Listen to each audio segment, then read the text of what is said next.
Vamos a hacer una oración, por favor, hermanos. Vamos a ubicarnos aquí en el Salmo 16, que si Dios permite estaremos tocando en este día. Salmo número 16.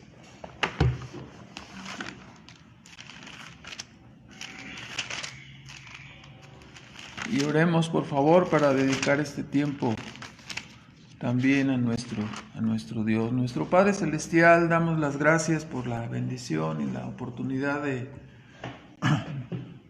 haber cantado estos himnos. A ti, Señor, suplicamos ahora que nos ayudes para recibir en nuestra mente y en nuestro corazón tu palabra. Ayúdanos, Padre, con la influencia y el poder de tu Espíritu Santo para que tu palabra sea eficaz, sea verdaderamente pan de vida, alimento para nuestras almas, y podamos encontrar en ella, Señor, los principios morales, espirituales que tú nos has dado para conducir nuestras vidas, y especialmente que podamos mirar a nuestro gran Salvador, nuestro Señor Cristo Jesús resucitado, y que a través de mirarlo nuestra fe sea fortalecida y seamos animados en el camino para llegar hasta el final a nuestro destino eterno, Señor. Te bendecimos y te damos las gracias en el nombre de Cristo Jesús. Amén. Entonces, el día de hoy trataremos este Salmo 16, que es muy recordado por el contenido mesiánico que tiene. Cuando decimos contenido mesiánico, se trata de que tiene información y que tiene muchos datos tocante al Mesías que habría de venir, el Mesías prometido al pueblo de Israel, y que a la postre se convertiría en el Salvador de los pecadores de todas las naciones, ¿verdad? De nuestro Señor Jesucristo. Este salmo fue compuesto por el rey David alrededor del año 1000 antes de Cristo. Es conocido, a veces los salmos tienen algunas anotaciones, es conocido como el Salmo de Oro de David, y aparece ahí abajo de donde está indicado el Salmo 16, Mictam de David. Respecto a esta palabra Mictam, que a veces eran, como hemos visto, indicaciones para los que tocaban los instrumentos, para los que cantaban, no se conoce con precisión su significado. Algunos argumentan que la palabra deriva de otra palabra que significa grabado o esculpido, el trabajo que hace el escultor. Y los que así piensan que deriva de esta palabra de grabado o de esculpir, sostienen que es muy posible que el salmo haya estado escrito o grabado en oro y probablemente colgado en algún lugar visible en el templo.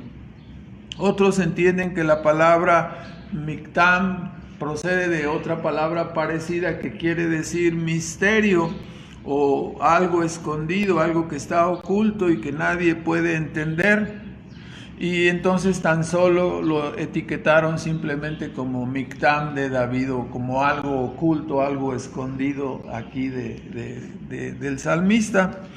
Agraciadamente, como hemos visto en la lectura de hoy, ahí en Hechos, en el capítulo 2, 14 al 20 que acabamos de leer, tanto el apóstol Pedro en su primer sermón, como más adelante el apóstol Pablo, sin perder ahí Salmo 16, vean Hechos 13, por favor, en el versículo 35, Hechos 13, en el versículo 35, donde el apóstol Pablo está predicando en la sinagoga de Antioquía de Pisidia, y él dice, desde el versículo 33, dice el 32, nosotros también os anunciamos el evangelio de aquella promesa que fue hecha a los padres, la cual Dios ha cumplido a los hijos de ellos, es decir, a nosotros, resucitando a Jesús, como también en el Salmo 2 está escrito, mi hijo eres tú y yo te he engendrado hoy. y que le levantó de los muertos para nunca más volver a corrupción, así lo dijo: os daré las misericordias fieles de David. Por eso también en otro lugar dice: no permitirás que tu santo vea corrupción, ¿verdad? Entonces, tanto el apóstol Pedro en su salmo, en su predicación en el capítulo 2 de Hechos, como Pablo en su predicación en Antioquía de Pisidia, en la sinagoga, desentrañan el misterio mostrándonos que el Salmo se refiere a Cristo y se refiere específicamente a su resurrección, ¿no? Entonces, este Salmo 16 se refiere a eso.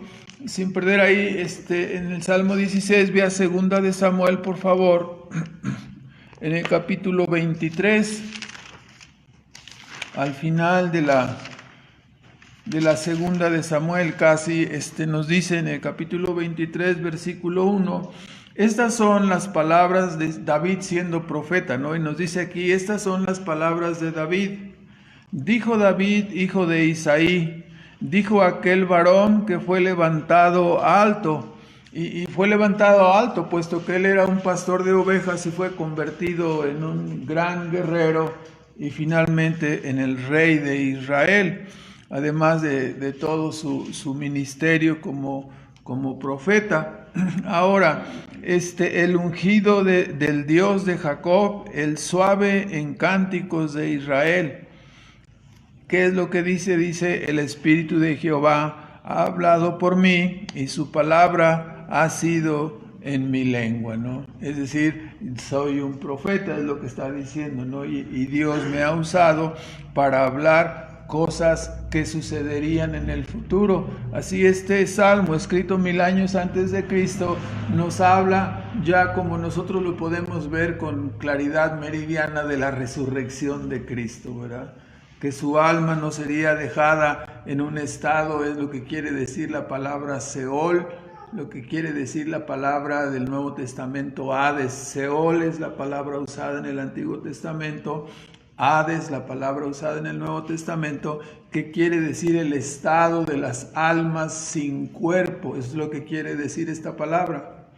El estado de las almas sin cuerpo, es decir, no dejarás para siempre mi alma. Algunos malentienden, ¿no? Bueno, si el estado del alma es condenación, pues la palabra Seol será condenación para la persona, ¿verdad? Si el estado del alma de la persona es de salvación, su estado de Hades es estado de salvación. Es la condición de las almas sin cuerpo.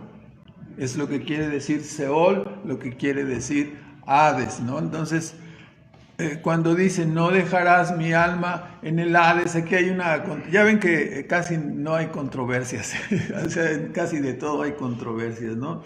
Entonces, algunos interpretan esta palabra Seol y la traducen inclusive como infierno. En la versión antigua tiene ese detalle. Es una mala traducción.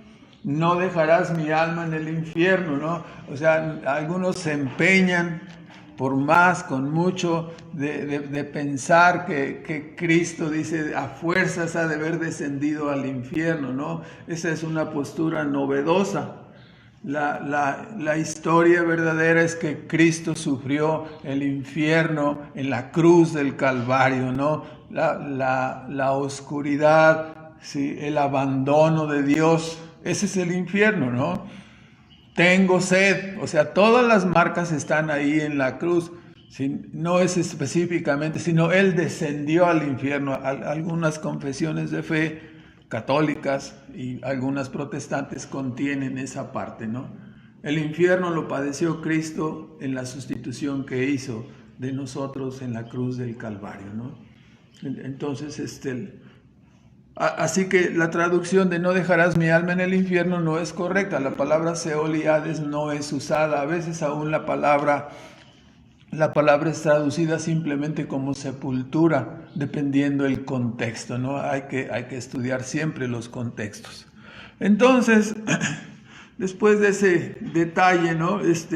Estamos viendo que en el Salmo 16, nuestro Señor le mostró a David, el profeta, y le mostró anticipadamente acerca de los sufrimientos de la muerte y de la resurrección de nuestro Señor Jesucristo.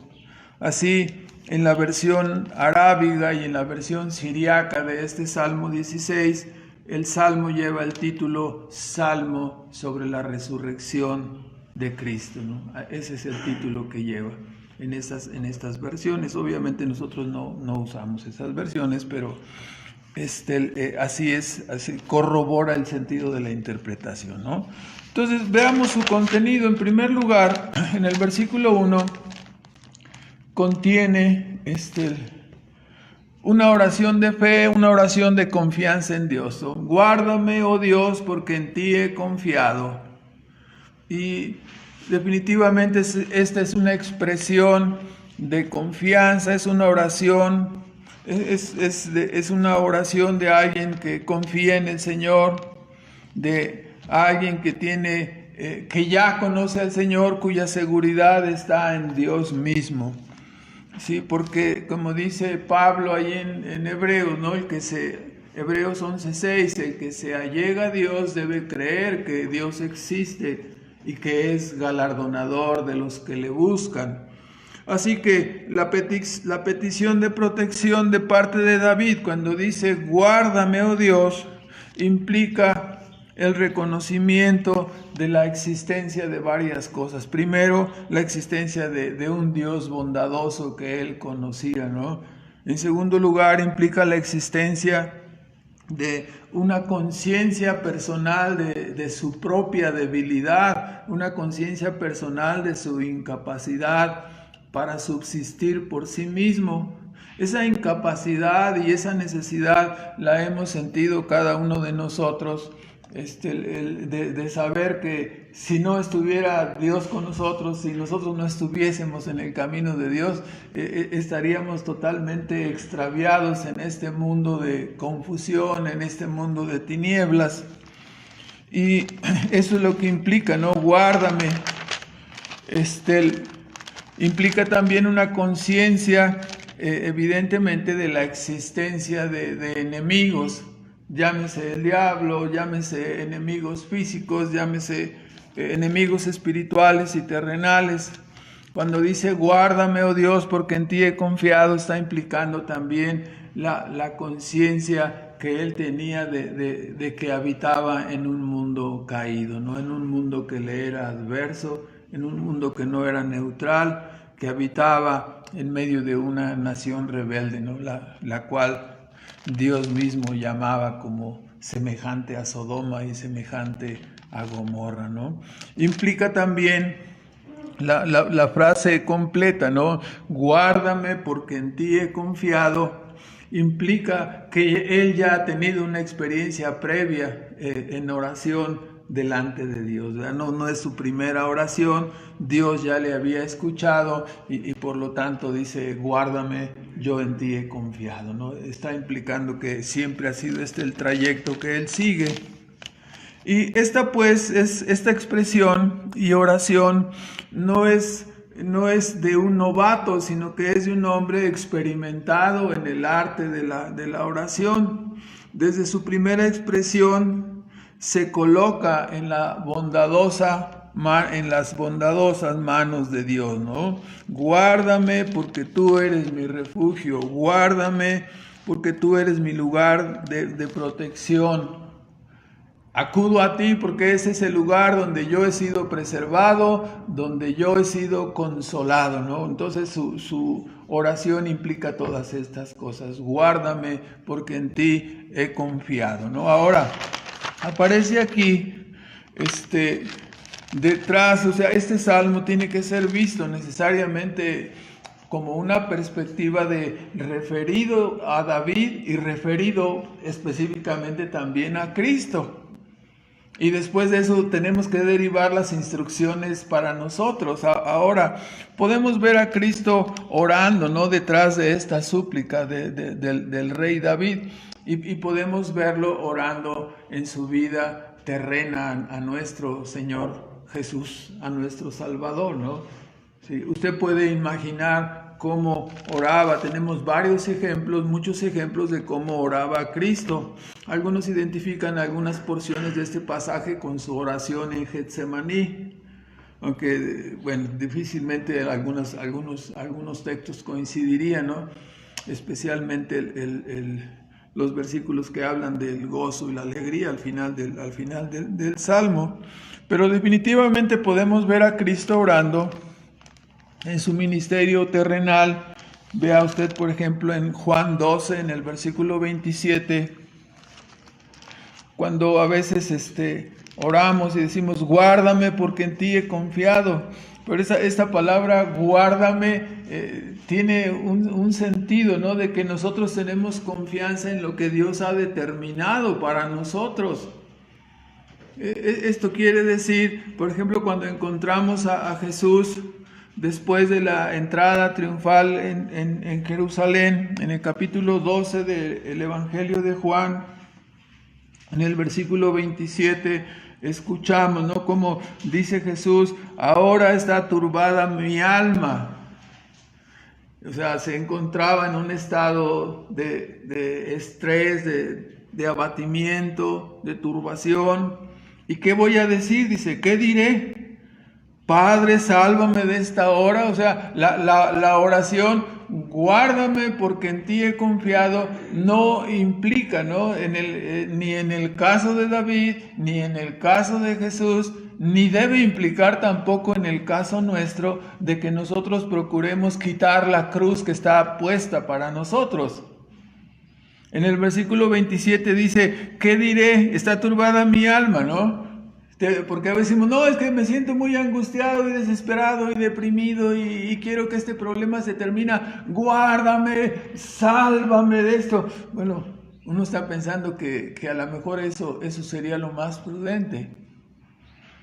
Pero finalmente tenemos que inclinar nuestra oración delante del Dios soberano, ¿no?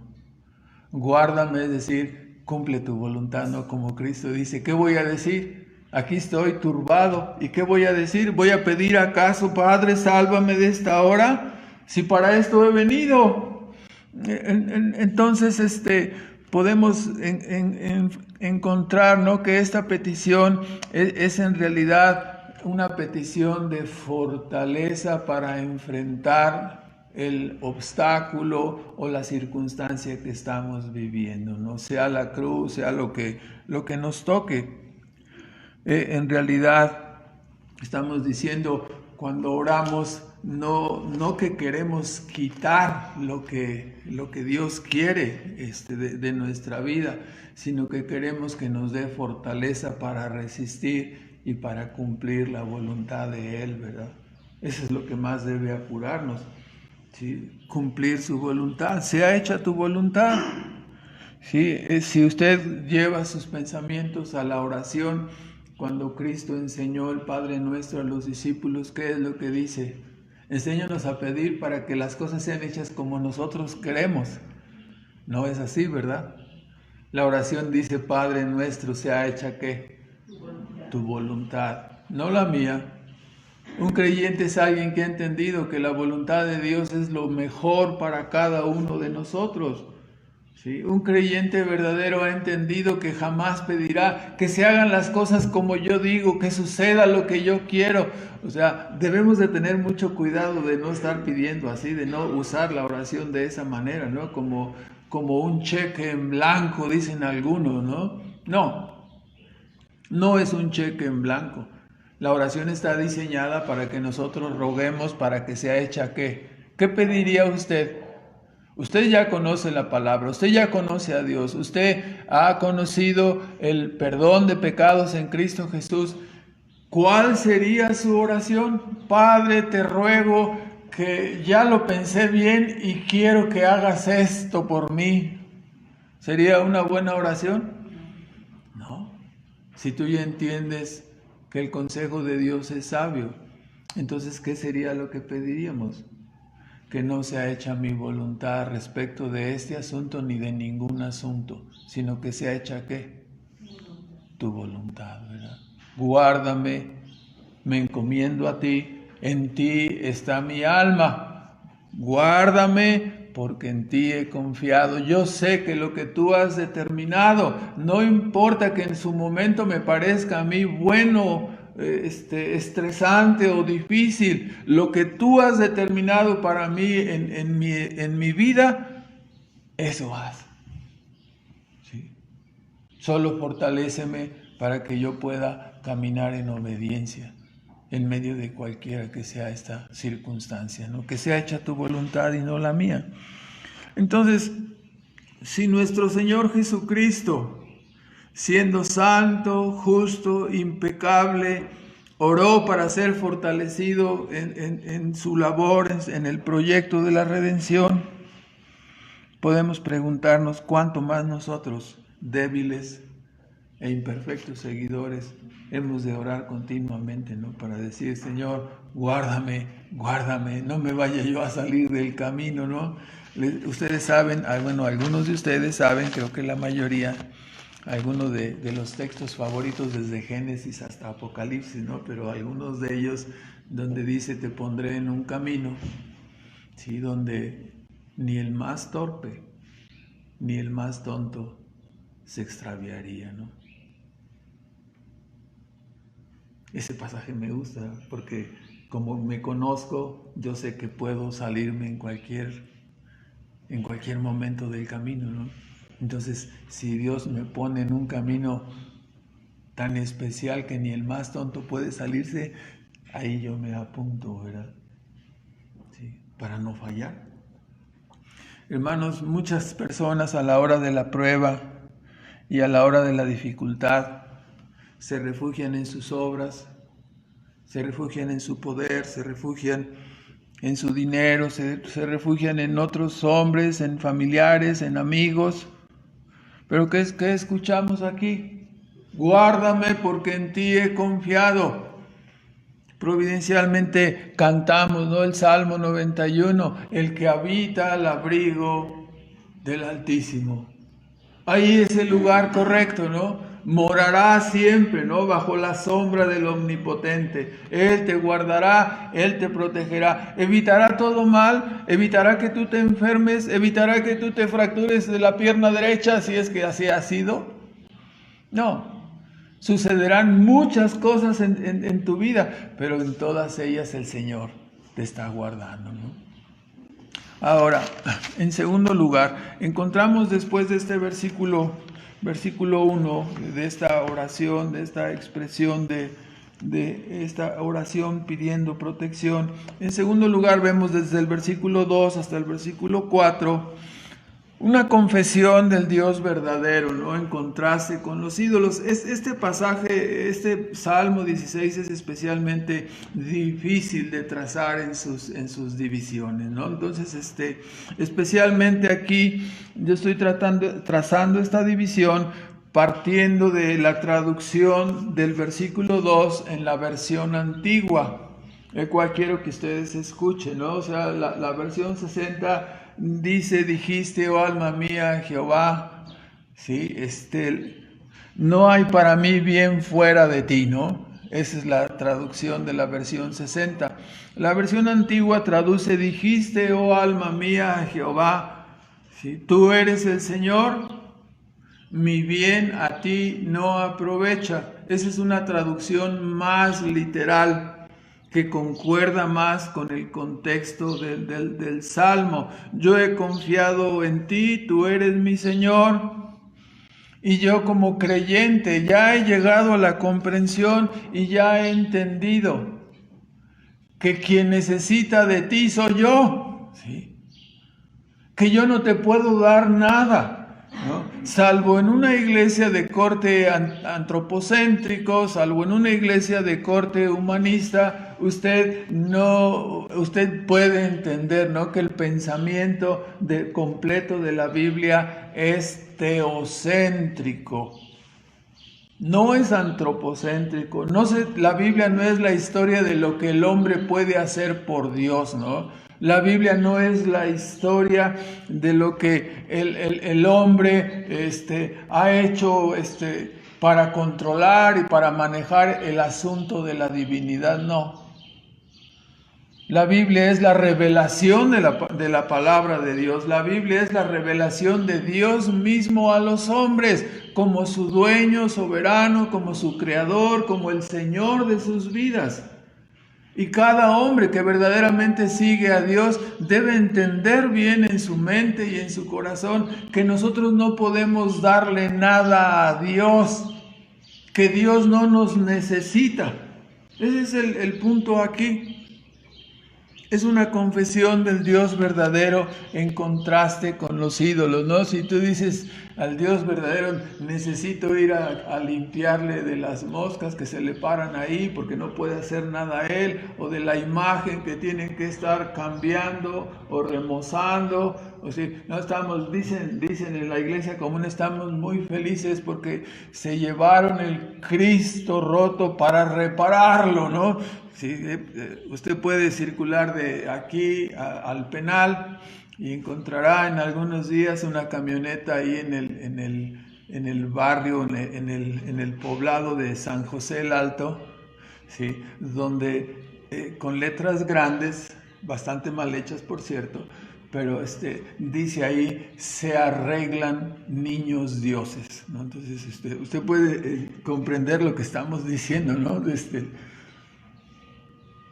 No es eso de lo que hablamos en la Escritura, ¿verdad? Aquí el Dios verdadero dice, ¿sí? Mi bien, el salmista dice, mi bien a ti, Dios, no te aprovecho. O sea, no me estás obligando a servirte, no necesitas de mí, tú no creaste el cielo y la tierra para que los hombres lo usaran simplemente y te utilizaran a ti. ¿Sí? No lo creaste porque te sentías, algunos llegan a decir, no, es que Dios creó porque se sentía solito, ¿no? No, es un terrible error. Entonces, la versión más atinada, la traducción más atinada es mi bien a ti, tú eres el Señor, mi bien a ti, Dios, no aprovecho. O sea, lo que yo haga no puedo hacer algo para ti, ¿no? Esto concuerda, si usted lo puede ver en algunos salmos, algunos textos en Job, por favor, en el capítulo 22 y en el versículo 2, están aquí las preguntas que usó Elifaz temanita, ¿no? Para hablarle a Job y a sus demás amigos. Dice en el versículo 2, ¿traerá el hombre provecho a Dios? Una pregunta muy interesante, ¿no? ¿Traerá el hombre provecho a Dios? Y luego Eliú en el capítulo 35 igualmente pregunta en el versículo 6 y en el versículo 7. Dice Eliú, regañando a los consejeros molestos, en el versículo 5 dice, mira a los cielos y ve, y regañando a Job también, ¿no? Y considera que las nubes son más altas que tú. O sea, ya ponte en esa posición, ¿no? Si pecares, ¿qué habrás hecho contra Dios? Y si tus rebeliones se multiplicaren, ¿qué le harás tú? O sea, ¿le vas a hacer algún daño? ¿Le vas a causar algún daño a Dios? Y si fueres justo, ¿qué le darás a Él? ¿O qué recibirá Él de tu mano? Estamos en los mismos términos, ¿no? El Dios verdadero, dice el salmista, entiende correctamente, mi bien a ti no te aprovecha, ¿no? Tú no deseas ni mi casa, ni mi carro, ni nada de mí que hay en mí. No hay nada en mí que pueda hacer algo para controlarte. Yo recuerdo hace muchísimos años, cuando empezaba, como ustedes saben, empecé a escuchar del Evangelio en una iglesia carismática, pentecostés, y recuerdo que alguien me regaló un libro y me dijo, no me lo regaló nadie, yo lo compré, tristemente, ¿no? Pero resulta que el libro recomendaba, era el libro para la oración, y el libro recomendaba que cuando uno orara, pusiera la cara de mayor compunción posible, así como para persuadir a Dios de que le respondiera, ¿no? Ahora que recuerdo todas esas cosas, digo, ¿dónde andaba yo metido, verdad? ¿Qué cosas estaba haciendo, no? ¿Voy a persuadir a Dios? La viejita el viejito con su condición terrible es un argumento para hacerle una torcedura a Dios, para obligarlo a hacer algo. Dios dice, yo estoy por encima de todas esas cosas, ¿no? Mi bien a ti, dice, el salmista lo entendía y cada uno debemos entenderlo. No podemos traerle provecho a Dios. Dios no se beneficia. No, es que a Dios le conviene porque él ha de salir beneficiado con las ofrendas. No, sí, seguramente. Sí. El Salmo 50 es clarísimo. Si tuviera hambre no te lo diría a ti. Tengo todos los animales. Si yo tuviera deseos de sacrificios, todos los animales del mundo me pertenecen. ¿Qué me puedes traer tú? Si tus rebeliones se multiplican, ¿qué le harás tú? ¿Qué le puedes dar a él? ¿Qué recibirá de tu mano? Tal como Job, la conclusión es que es al hombre a quien tú puedes beneficiar con tus obras, es al hombre a quien tú puedes perjudicar, ¿no? O beneficiar.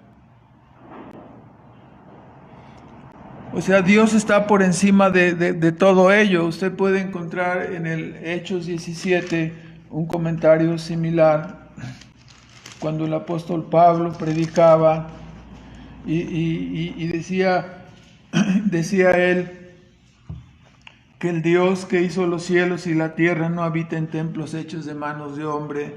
Versículo 25, 17-25 de Hechos. Ni es honrado este Dios con manos de hombres, ¿no? Como necesitado de algo. No es así, no podemos tener una idea de Dios así. Pues Él da a todos, más bien es al contrario. Él da vida a todos y respiración y todas las cosas. Nosotros le necesitamos a Él. Él no nos necesita a nosotros. Entonces, Dios es autoexistente, Dios es autosuficiente. Esto significa, repito, que Dios no necesita de nosotros, ni los hombres pueden hacer algo para maniatar o manipular a Dios. O sea, todas esas ideas idolátricas, ¿no? De que a las mujeres les gustan tanto, especialmente a las jovencitas, ¿no? Pon al San Martín de Porres boca abajo y para que lo obligues a que te traiga un candidato bueno, ¿no? Entonces, ya ahí están, es una tontería totalmente, ¿no? Sí. Dios no necesita nada de nosotros. Un hombre puede controlar a otro hombre, pero Dios no es controlable por los hombres. Él es autónomo, autoexistente, autosuficiente. Como siempre decimos, no le podemos cortar el agua a Dios, no le puedes hacer un mitin a Dios para obligarle a hacer algo, ¿no? Así como a un político, no, pues vamos y nos paramos enfrente de su casa y estacionamos los 500 carros que traemos aquí y vas a ver si no nos da una audiencia, ¿verdad? Y cuando menos la audiencia sí la van a sacar allí mismo, con tal de que saquen los carros de ahí. No sabemos qué le va a contestar, dependiendo el año en que esté histórico de México, podríamos decir si funcionaría eso o no, pero no estamos hablando de ese tema. Entonces, el bien y la bondad que hacemos es para los santos, para los hermanos, para ellos toda mi afición, dice David, para ellos toda mi complacencia. Mi bien a ti no aprovecha, es a mis hermanos, es a los que tengo, a los hombres como yo. Todas esas ideas humanistas entonces de que Dios se sentía solo y por eso creó al hombre no son bíblicas. Lo que estamos diciendo implica que Dios no creó por necesidad y tampoco efectuó el plan redentor para cubrir alguna necesidad o insatisfacción que Él tuviera. Dios no tiene necesidades. pudo haber no creado nada y pudo haber no realizado ningún evento redentor. Entonces, el Señor hubiera continuado en perfección y felicidad por todas, y utilizo intencionalmente la palabra, ¿no? Por todas las eternidades, para que nos entendamos mejor, ¿no? Él hubiera continuado por toda la eternidad en total y plena satisfacción, sin crear los cielos y la tierra, ni a los seres humanos, ¿no? Entonces, en contraste con este Dios soberano, dice el salmista, ¿qué son los ídolos? No, dice, yo no me quiero ni mezclar con los ídolos, no quiero participar en la adoración de los ídolos sordos, ciegos, mudos, cojos, que tienen ojos y no ven, oídos y no oyen. No quiero ser parte de esa adoración, jamás voy a estar ahí en medio de esa adoración, dice el salmista. Vean ustedes versículo 4. Se multiplicarán los dolores de aquellos que sirven diligentes a otro Dios con minúscula. Yo no ofreceré sus libaciones de sangre, ni en mis labios siquiera quiero tomar sus nombres, no los quiero ni mencionar. Sabemos que en los sacrificios paganos muchas veces se usaba que bebieran la sangre, no solamente derramarla sino en un sacrificio, sino beberla. Entonces, yo no quiero hacer ninguna de estas cosas, ¿sí? Y dice David, ni siquiera quiero tomar en mis labios, ¿sí?, el nombre, ¿no? El nombre, ellos, el nombre de ningún ídolo ni nada. Dice, padecerán ellos, por lo tanto, las consecuencias de haber cambiado la verdad por la mentira y por honrar a las criaturas antes que al Creador, ¿no? Entonces, en tercer lugar, vemos a partir del versículo 5 y hasta el versículo 7 una expresión de contentamiento, ¿no? Contentamiento con la heredad. O sea, yo sé que tú eres el Rey soberano, mi bien a ti, no te puedo yo hacer ningún beneficio, es a los hombres como yo a los que puedo realizar y ayudar, ¿sí? Rechazo a los ídolos, no quiero ni siquiera mencionarlos, usar mi boca para pronunciar sus nombres. En cambio, del versículo 5 al 7, el salmista empieza a decir, tú eres mi porción, ¿no? Tú eres mi heredad. Tú eres todo lo que tengo, ¿no? El contentamiento expresado por el salmista en estos versículos es admirable, ¿no? Usted puede colocar estas palabras en la boca de David, o puede colocar estas palabras, como hemos visto, en la boca de Cristo, ¿no? Diciendo, la heredad que me ha tocado es maravillosa. Mi porción es Jehová, ¿sí?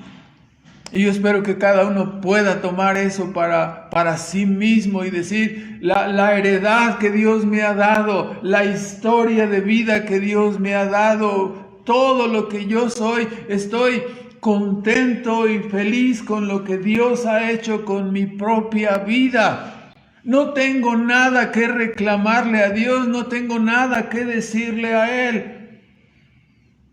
Jehová es la porción de mi parte, de mi copa. Él sustenta mi suerte, ¿no? Él ha sacado, ¿no? Hablando de la idea de las varias oportunidades que hubieran podido estar en mi vida, Él ha sacado mi suerte, ¿no? O sea, ya usted ha ido a la feria alguna vez, están ahí los pajaritos, ¿no?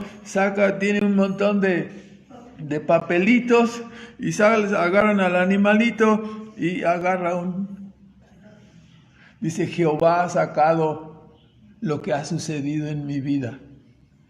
No puedo decir, no, fue culpa de fue culpa de aquel. Algunos le echan la culpa a su mamá, a su papá, a sus parientes, al doctor, a quien sea, ¿no? El salmista está feliz y dice, estoy contento con la heredad que Dios me ha dado.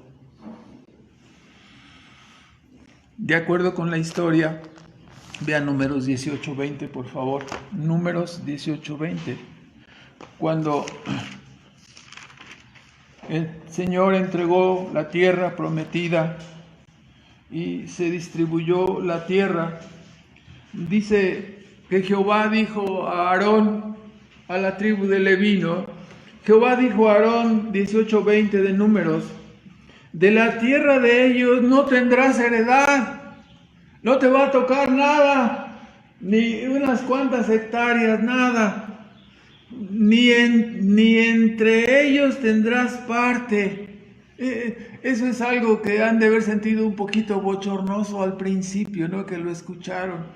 Pero luego dice, porque yo soy tu parte y tu heredad en medio de los hijos de Israel, ¿no? Si uno preguntara, ¿cuál tribu hubiera usted escogido para estar en ella? No, les tocó más a los de Efraín,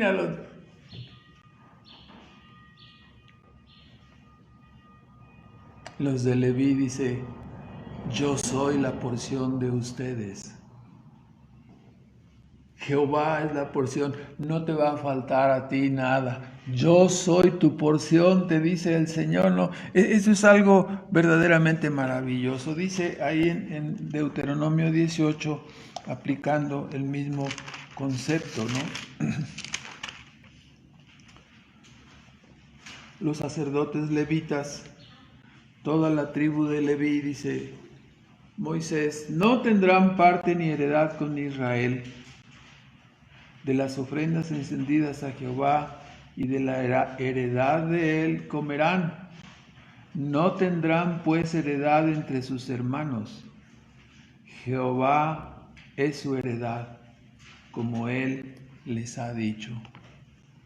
Entonces, aunque David pertenecía a la tribu de Judá, se apropia de la ilustración para expresar que por sobre todas las cosas el Señor es su heredad. Claro, David no habla de sus casas, de su palacio, de sus riquezas, de sus caballos. No está considerando que Dios lo sacó de detrás de la majada para hacerlo guerrero y rey. Tampoco está hablando de la autoridad y poder que él tenía como rey. En realidad está hablando de lo que abundaba y pesaba más en su corazón, diciendo, Jehová es la porción de mi parte y de mi copa, tú sustentarás mi suerte, tú Dios, tú que me guardas, tú sustentarás mi suerte. La idea de las cuerdas me cayeron en lugares deleitosos y es hermosa la heredad que me ha tocado, habla de la repartición de las tierras, ¿no? Está hablando de la repartición de las tierras porque se usaban cuerdas para medir los lugares que le iba a tocar a cada una de las tribus de Israel. O sea, no le puedes mover tantito la cuerda para acá que abarque la parte del río que está aquí para que quede. Dice, no, las cuerdas cayeron en el lugar exacto, ¿no? Si me tocaron montañas, piedras, lagos, desierto, ¿no? Que abundaba por allí. El río estaba por ahí, ¿no? Entonces, en realidad David habla de lo que Dios había puesto en su corazón, había aprendido a amar a Dios sobre todas las cosas.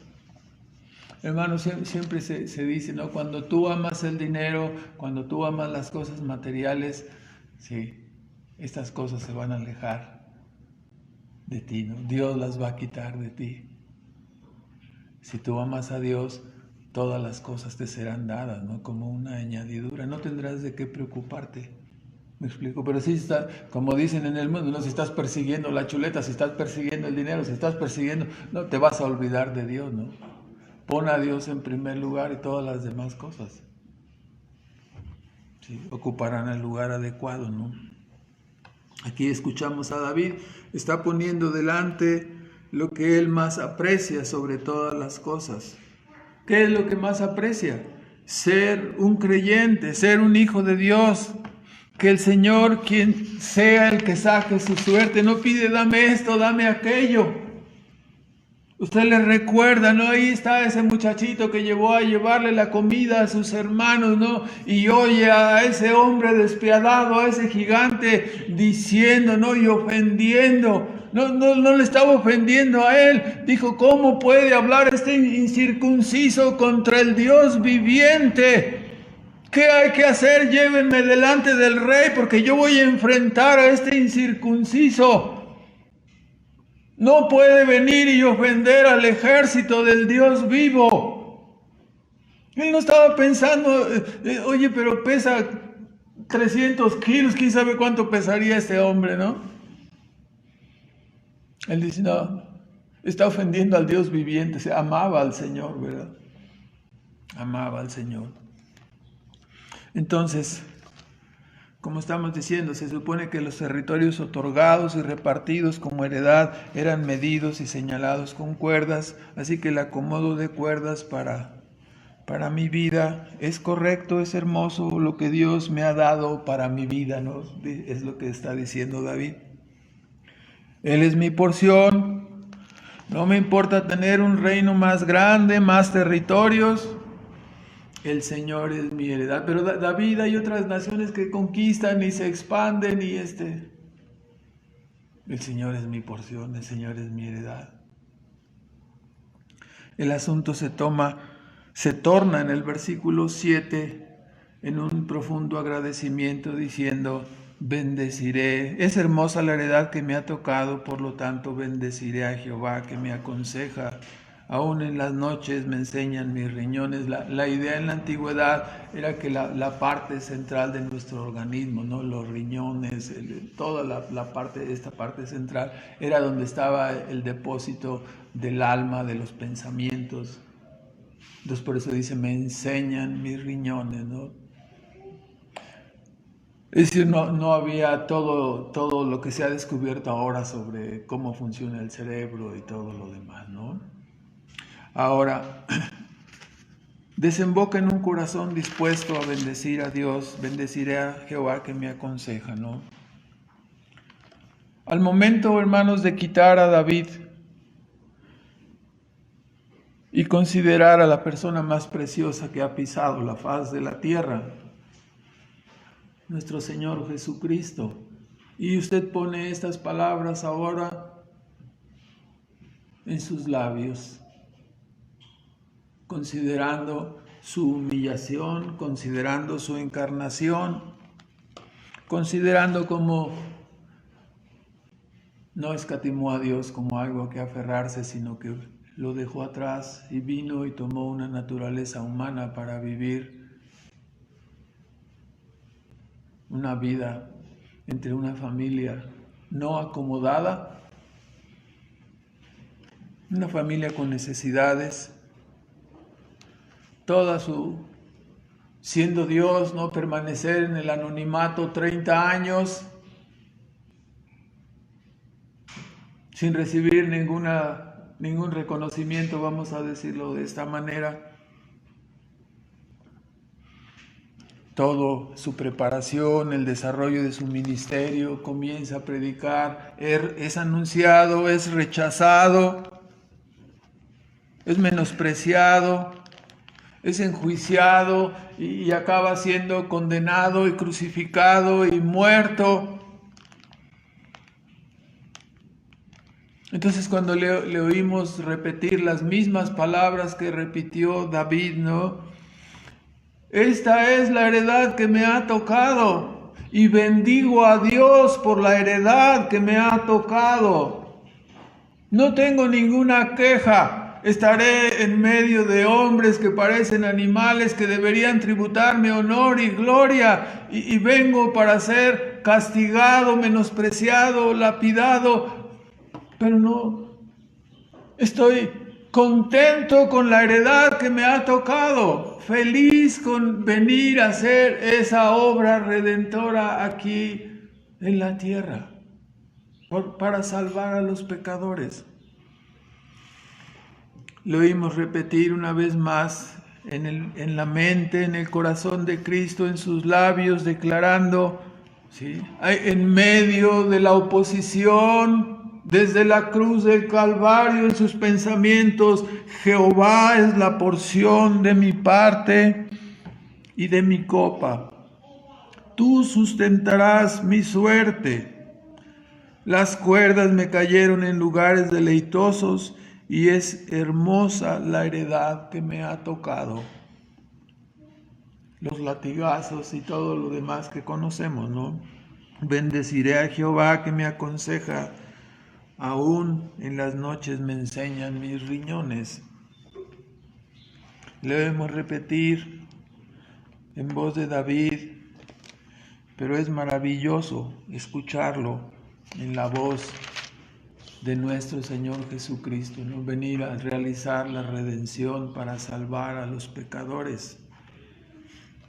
Con razón los hijos de los hombres te adoran y te alaban y te exaltan, porque eres digno de todo honor y de toda gloria, ¿no? Es lo que podemos decir. Ahora ya escuchamos un poco al rey David, un poco a nuestro Señor hablar de esta heredad. Solamente nos falta escucharte a ti. ¿Sí? ¿Qué dices tú? ¿Cuál es tu comentario acerca de tu heredad? ¿Cuál es tu comentario acerca de la vida que te ha tocado? Sobre tu porción y tu suerte. ¿Cuál es tu comentario?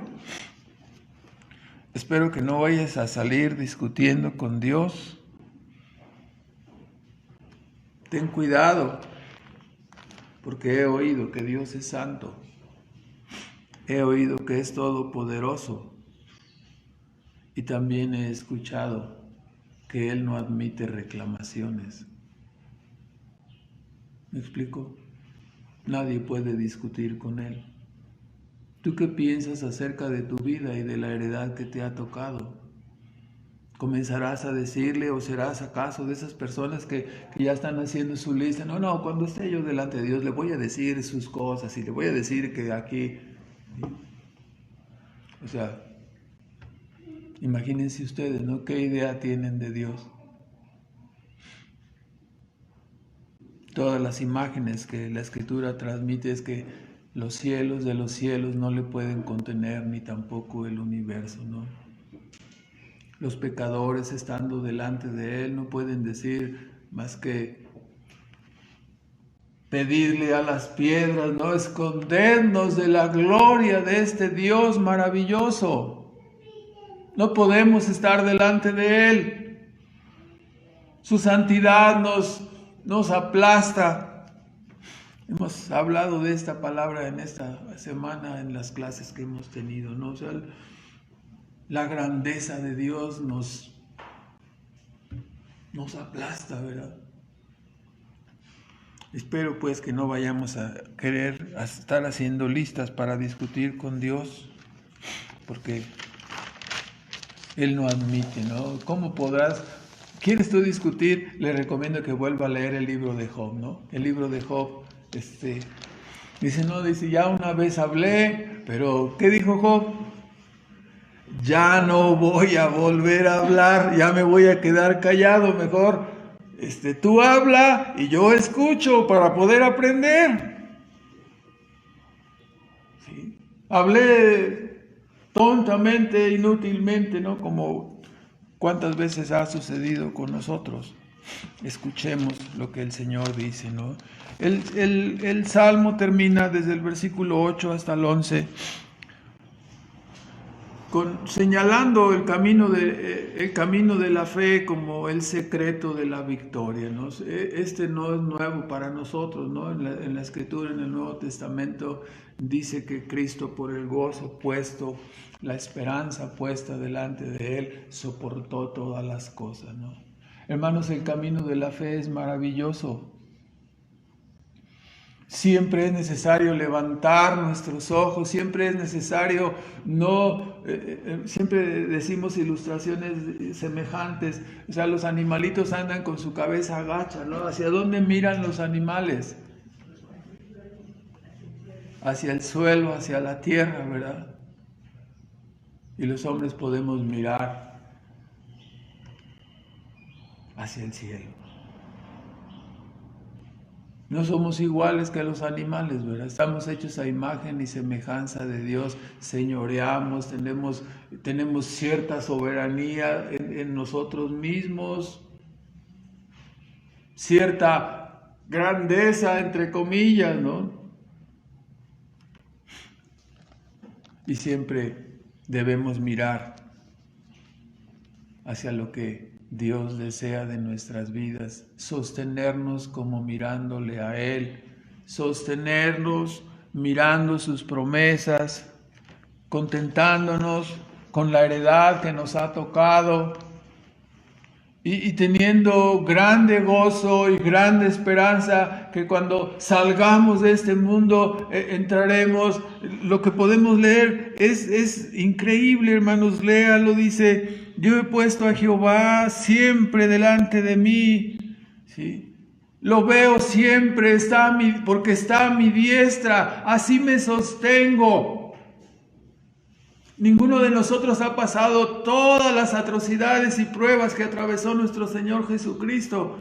Pero ¿quiere saber cómo se sostuvo en medio de ellas? Dice: porque está a mi diestra, yo lo veía, tenía mi mirada en Él. Por eso, porque Él me sostuvo, por eso pude caminar y cumplir todo este proyecto, ¿no?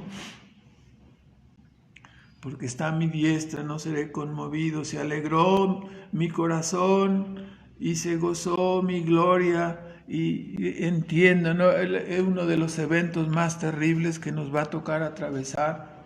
¿Cuál es? La muerte. ¿Sí? Pero cuando llega el momento de la muerte dice: estoy confiado, yo sé que no vas a dejar que mi cuerpo se corrompa y no vas a dejar mi alma en un estado de separación del cuerpo. Para siempre no va a ser eso. ¿Qué va a suceder?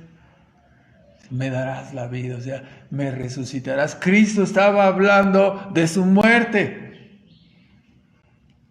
Y Dios puso esto en la mente, en la palabra del salmista.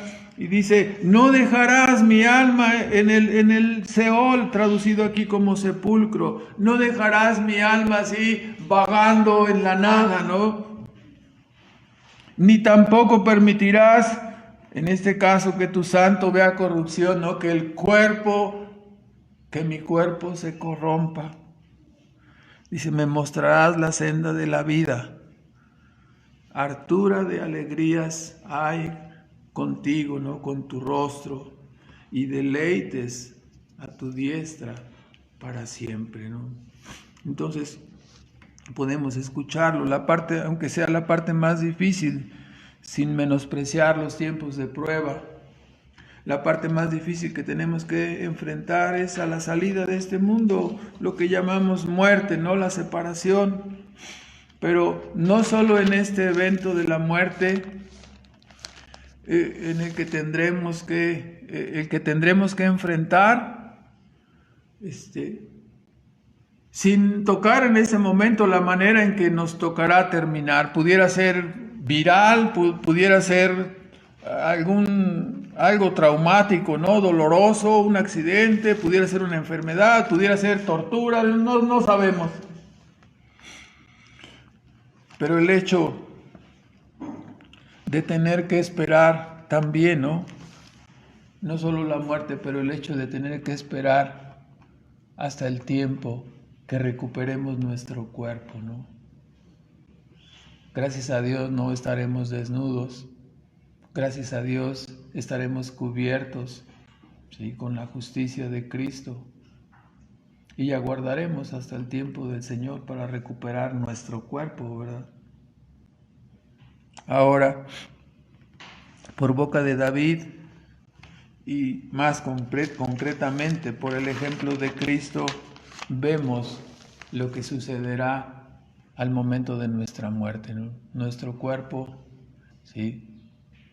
Dice Pedro y dice Pablo también, ¿no? Especialmente Pedro, estas palabras usando el argumento de la mesianidad y la declaración del salmista. Aquí en el Salmo 16 dice Pedro, estas cosas son la prueba de que Jesús era el Mesías. Porque del rey David ahí está su sepultura y nosotros sabemos que se corrompió y no subió él al cielo. Pero Jesús resucitó delante de nosotros y fue ascendido, ¿no? El que vosotros crucificasteis y matasteis, Dios le ha hecho Señor y Cristo.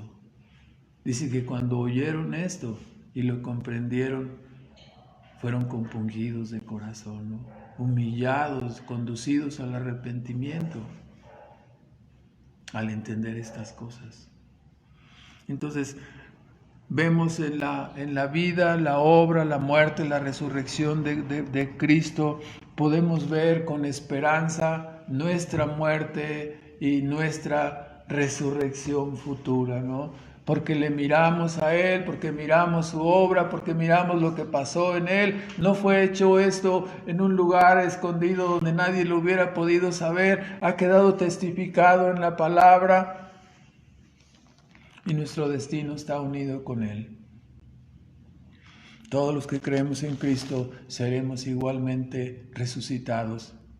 Nuestro cuerpo será restaurado y hecho glorioso para juntarse con un alma perfecta y así estaremos para siempre con el Señor. Es algo maravilloso, ¿no? Y Dios lo anticipa a David, lo confirma, ¿sí? en la persona y en la obra de Cristo. Y nos lo deja establecido en su palabra para que lo meditemos, lo entendamos, nos gocemos en ello. ¿Cuántas veces hemos escuchado este salmo? Deleites a tu diestra para siempre, eternamente, eternamente, ¿no? El cuerpo de Jesús fue recuperado, vuelto a la vida, reunido con su alma. Eso es maravilloso. Y esta victoria, habiendo sido hecha en nuestro lugar, nos asegura nuestra victoria y nuestra resurrección final, ¿no? Que esta es la enseñanza que está aquí, anunciado de antemano a David y manifestado más abiertamente en la persona y en la obra de Cristo, ¿no? Verdaderamente. Así que cada día, hermano, levanta tus ojos, ve más allá de las cosas terrenales que pudieran ser inciertas o incómodas. Pon tus ojos en Cristo, mira el gozo y mira la esperanza que el Señor Jesús nos ha dado, ¿no? Con la resurrección, con la muerte, el perdón de nuestros pecados y la resurrección. Pon tus ojos, mira esa esperanza. Repite a tu mente en algún momento de necesidad, ¿no? Esto es lo que sucederá contigo. Nosotros vemos aquí, ¿no? Cuando dice, dijiste, oh alma mía, es ese diálogo interno que sucede en la vida de los creyentes, ¿no? Regocíjate, alma, ¿no? En el día de tu cumpleaños, dice, ya cumplí 80 y quién sabe cuántos, ¿no? Entonces, regocíjate, alma, pronto verás al Señor, pronto está más cerca ya el día de tu partida que cuando comenzaste en este mundo, ¿no? Cuando uno tiene 12 o 15 años dice, ay caray, yo ya quisiera tener 20 o 30, ya cuando pasas el límite de los 30 y córrele, ya dices, no, ya no quiero cumplir años, ya siento que ya no voy a llegar. Hermanos, tenemos una gran esperanza, ¿no? Vamos a salir de este mundo hacia el cielo. Mira el gozo y la esperanza viva que el Señor nos ha dado. Si no hubiera venido Cristo, si no hubiéramos visto el triunfo sobre la muerte, si no le hubiéramos visto ascendido y proclamado por sus discípulos, ¿cuál sería nuestra esperanza? Ninguna, ninguna. Pero verdaderamente ha resucitado el Señor, ¿no? No nos empantanemos, no nos arraiguemos en lo terrenal. Pensemos en las moradas que Cristo fue a preparar para sus hijos, para su pueblo, ¿no? Gocémonos en ello. Me voy, dice, pero voy para preparar lugar para vosotros. Seremos felices con deleites que sobrepasan nuestra comprensión, ¿no? Hartura de alegrías hay con tu rostro, hay contigo, deleites a tu diestra para siempre, ¿no? Mirando este triunfo de Cristo podemos esperar con gran fortaleza el tiempo de nuestra salida y estaremos también fortalecidos y listos para la resurrección final de nuestros cuerpos. Podemos desde ahora saborear ese gran banquete que nos espera para toda la eternidad. ¿Cómo lo podemos saborear? Por medio de la fe, ¿no? Mirando. Estamos estudiando el libro del peregrino, ¿no? Dice, desde aquí se contemplan las montañas deleitables, se ve la puerta, se ve el resplandor de la ciudad dorada, ¿no? Entre más va avanzando la vida de los creyentes, dice, a ver, les voy a enseñar un telescopio, le dijeron al peregrino, ¿no? Con ese telescopio, o sea, a ver, enfócalo y ¿qué ves? No, pues como que no vemos nada, no veían claro ni Fiel ni tampoco el peregrino, ¿no? Y los ojos de la fe a veces se nublan, especialmente se nublan cuando estamos distraídos, cuando estamos afanados.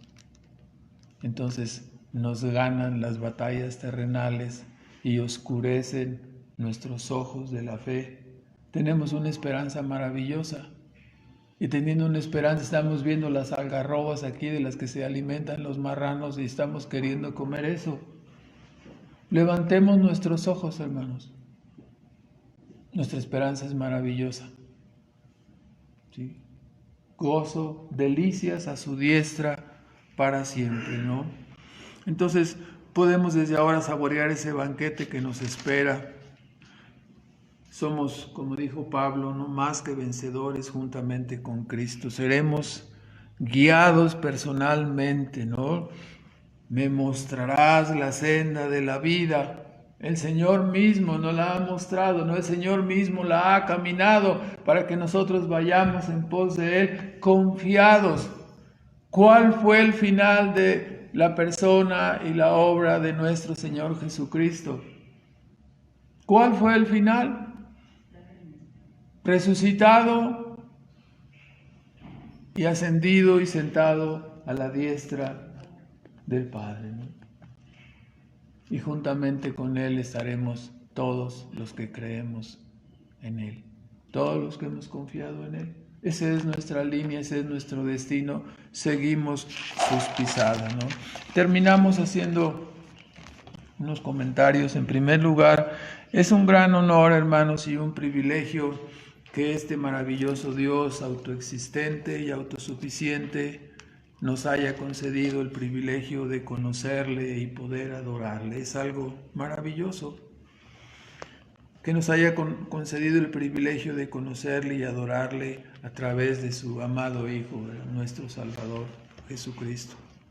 En segundo lugar, es decir, somos muy privilegiados. En segundo lugar, entendemos claramente que Dios no necesita de nosotros. Hagamos el bien a nuestro prójimo. Recordemos como Cristo nos dijo, en cuanto lo hacéis a unos de estos mis hermanos, a mí lo hacéis, ¿no? En tercer lugar, cuando examinamos nuestra vida, nuestra existencia, que Dios nos ha concedido, con todas las circunstancias y detalles que han rodeado nuestra vida, solamente nos queda humillarnos y agradecer a Dios. ¿Qué somos nosotros para habernos llamado a su reino y para habernos dado porción y heredad con su santo Hijo Cristo Jesús? ¿Qué somos nosotros para que nos haya tocado esa heredad? Quizás algunos pedirían, ¿no? Citando a Josué en el capítulo 15, versículos 18 y 19, quizás algunos pedirían como Axa, la hija de Caleb, que cuando Otoniel hubo atacado aquella ciudad que que dijo Caleb: al que la conquiste se va a casar con mi hija, ¿verdad? Entonces Otoniel la conquistó, y ya cuando iban Otoniel y Axa, la hija de Caleb, como que le tiró unos codazos Otoniel y le dijo: dile a tu padre, dice, que nos dé también. Ya nos diste, le dio heredad, ¿no? Dice: nos has dado tierra del Negev, tierra del norte. Pídele también tierra de aguas. A veces, hermanos, tenemos ilustraciones como estas. No nos contentamos con lo que tenemos, sino que estamos tirando codazos y pídele esto también y pídele esto más. En realidad queremos pedir una heredad diferente, queremos vivir una vida diferente, queremos ser otras personas, no las que somos. Queremos arrancarle a Dios: nos has dado tierras del norte, pero queremos también tierras del sur y tierras de aguas y ríos. Le jalaremos así: pues, Señor, que también queremos esto. La conciencia de cada uno dice que debemos hacer, ¿no? En cuarto lugar, hermanos, evidentemente el descontento es la reacción de Satanás y sus demonios, ¿no? La reacción de la mente inconversa.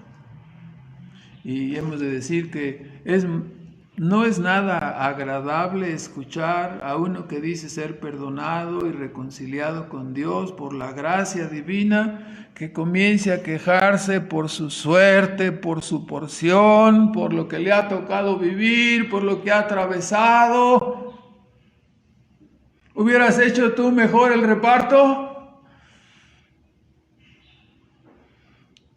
Imagínate que Dios te tratara como te mereces y no con toda la gracia y la bondad que Él ha hecho para contigo.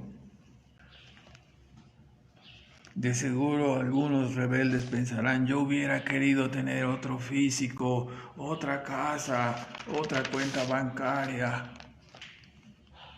Para ti quizás no todo estuvo bien y tú no te identificas con decir: dice, qué buena es la porción, mi parte de Jehová me sustenta, es hermosa la heredad que me ha tocado. A lo mejor tú no quieres decir eso, ¿no?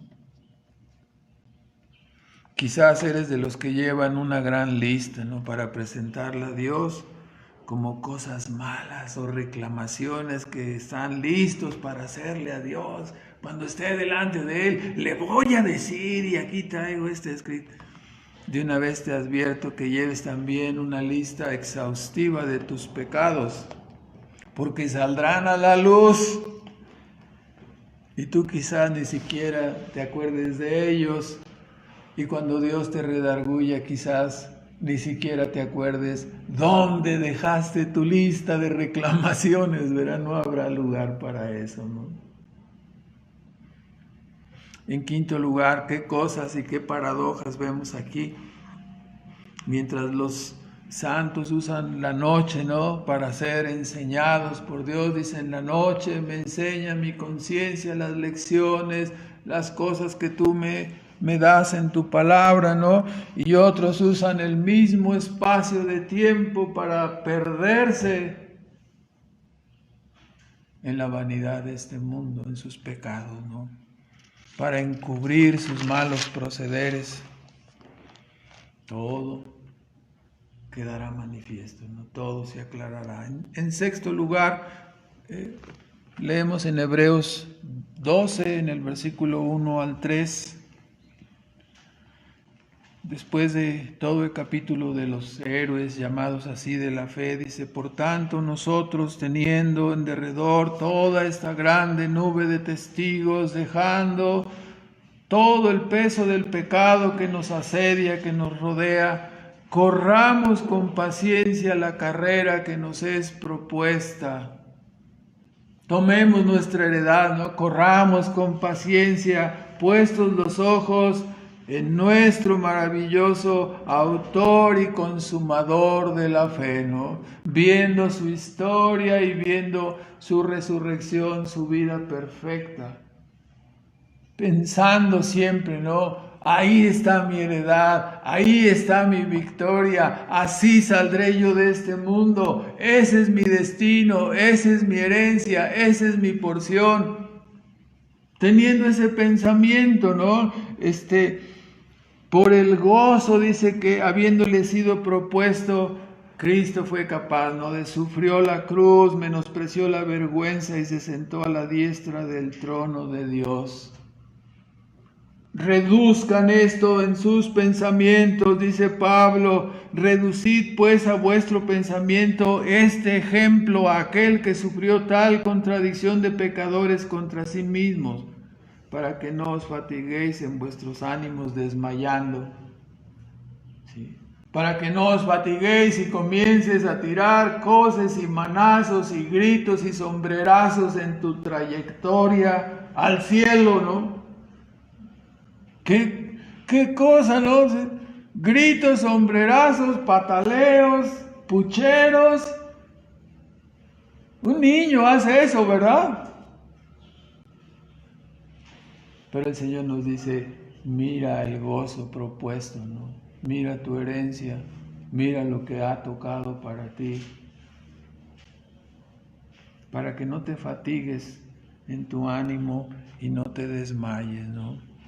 Ningún obstáculo es demasiado grande para que nuestra fe no pueda saltarlo. Ninguna cosa nos puede apartar del amor de Dios, ni del camino y la victoria hasta la resurrección y la glorificación de nuestras almas. Ni lo alto, ni lo profundo, ni la vida, ni la muerte, ni ninguna cosa creada puede separarnos de Cristo y de la meta que nos ha sido trazada. Somos invencibles, somos más que vencedores. ¿Sí? Nada nos apartará de nuestra futura heredad y nuestro destino eterno con Cristo, ¿no? Entonces, caminemos de esa manera, ¿no? Muchas cosas sucederán de aquí a nuestra salida de este mundo, pero ninguna de ellas nos puede arrebatar esto. Ha habido personas que han sido torturadas en un cuarto de 10 por 10, metiendo 100 personas, ahí mismo hacían sus necesidades, ahí mismo les aventaban el agua, allí mismo se enfermaban y morían, y nadie sacaba a los muertos, ¿no? Esa fue su heredad y así terminaron sus vidas. ¿Dónde estarán ahora esas personas? Los creyentes, eran creyentes torturados. Están en el cielo, hermanos. Están en el cielo. Si pudieran descender y decirnos, no importa lo que te pase, sigue adelante. No importa qué tanto sufras, sigue adelante. Yo padecí esto, pero es como nada. Ahora estoy en el cielo. Delicias y gozo para siempre, ¿no? Para toda la eternidad.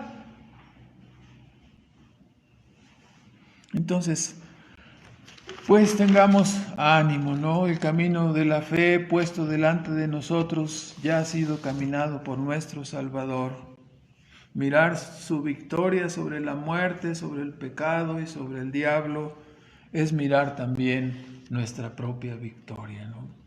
Un poco más de tiempo y le veremos cara a cara, ¿no? Oremos, hermanos. Nuestro Padre Celestial, damos las gracias en esta mañana por tu palabra, damos las gracias por tu verdad. Nos sentimos confortados y animados porque sabemos que pronto estaremos contigo, Señor. Nuestro gozo y nuestro deleite está solamente en tu persona, Señor. Fortalece nuestra fe para soportar todo lo que venga en nuestra vida, Señor. Nos has dado un peso cada vez más grande de gloria en nuestros corazones, un deseo más profundo, un anhelo más constante y un ánimo fortalecido, Señor, para continuar hasta el día que estemos delante de tu presencia. Gracias por la persona, por la obra de nuestro Salvador, Cristo Jesús. Ayúdanos a caminar en todo el trayecto que Él siguió, y ayúdanos a tener lo que tú nos has enseñado como contentamiento con nuestra heredad, con nuestra vida, para que en todo tú seas glorificado, Señor. Bendice tu iglesia que te adora y que te reconoce, Padre. Te damos gracias en el nombre de Cristo Jesús. Amén.